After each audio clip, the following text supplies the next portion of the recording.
Patrick Mann once again, and I want to introduce you to a doctor who may have a patient complaining about foot problems, and this doctor will say, "Oh, really? Which one of the four?" This is Dr. Stephen Hansen. It's good to see you again. Nice to see you, Pat. President and CEO of the Arizona Humane Society, but you came here from the Big Apple, all that glamour, Broadway, and the ASPCA there. Have you gotten used to being in Phoenix? We've gotten used to being in Phoenix, and we love it in Phoenix. Okay, well, when you're talking, though, about the Arizona Humane Society, you're also talking about a place that's had a lot of changes since you arrived. Tell me about some of those numbers. We've gone through an enormous amount of change. It's what really attracted us to Arizona in the first place.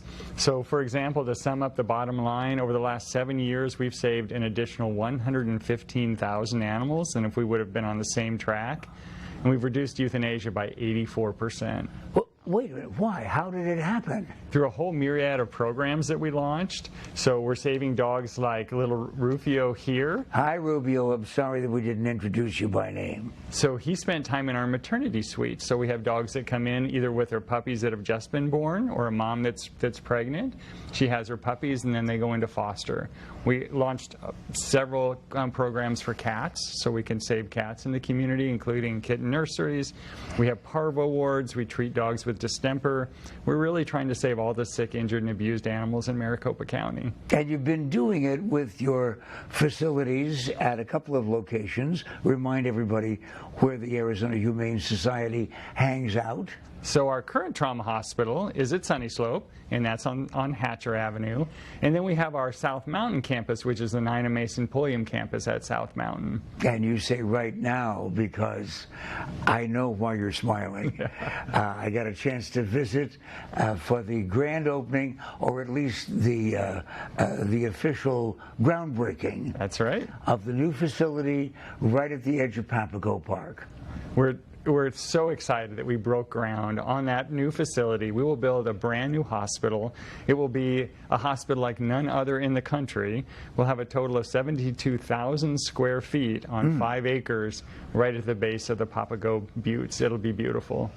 Well, you obviously are excited, and we all were that day with the groundbreaking, because you introduced us to some of the things that you're going to be doing there, no longer in Sunny Slope. That's right. So the trauma hospital itself will move to the new location. It'll allow us to have great freeway access so we can bring animals in at any time of the day or night. It's a very safe location. We'll be able to run that trauma hospital 24/7. In our current location, we can't do that.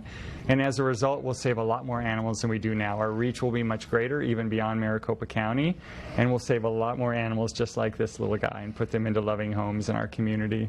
Steve, you said just a couple of minutes ago that we already are ahead of much of the rest of the country. What advances now does this new facility put us in comparison with some of the other big cities? So what it really does, it allows us to go even deeper in animals that need extra care. So it's the sick, injured, abused, abandoned, homeless animals that we actually seek out and treat.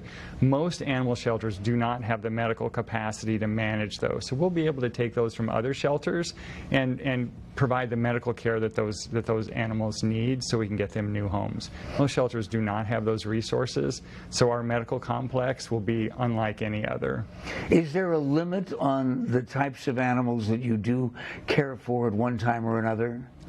Well, certainly there are some animals that we cannot save. So there are animals that are at the end of their life, maybe from cancer, or they've been injured beyond our abilities to save them. But I mean, here's a state filled with horses, horse history, horse study. Do you have equine facilities? So we currently don't actively manage equines or other large animals. This may be something that we will explore in the future, but currently we do not. We have partners. So we we work with other partners. We do have stables at our South Mountain campus.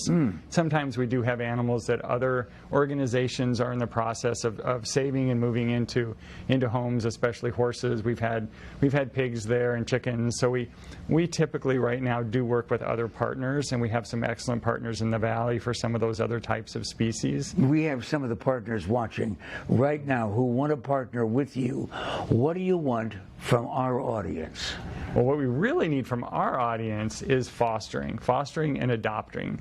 That's what we do, and we do it very aggressively. So today we have about 500 animals in our shelter, and we have another 500 animals in foster. So pups like this, generally when they're born, they stabilize in our shelter, and then we send them into homes where they can live for a couple of weeks until they're old enough and they weigh enough, and they can be adopted out. So fostering is one of the biggest things that people can do to help the Humane Society. And aren't you glad I asked? I am so glad you asked that question. It truly is, and it's such a rewarding thing to do. We can match a foster with a family no matter how much time they have. If it's a short-term foster, we've got short-term. If it's a longer-term foster, maybe a dog that has a fractured leg that's mending, that dog may need to be in a foster for a couple of months, and we can find a home that matches. So says Dr. Stephen Hansen, President and CEO of the Arizona Humane Society. And as long as you're fostering, by the way, if there's room besides the dogs for an aging broadcaster, please call. You know how to get in touch with me here at TV7.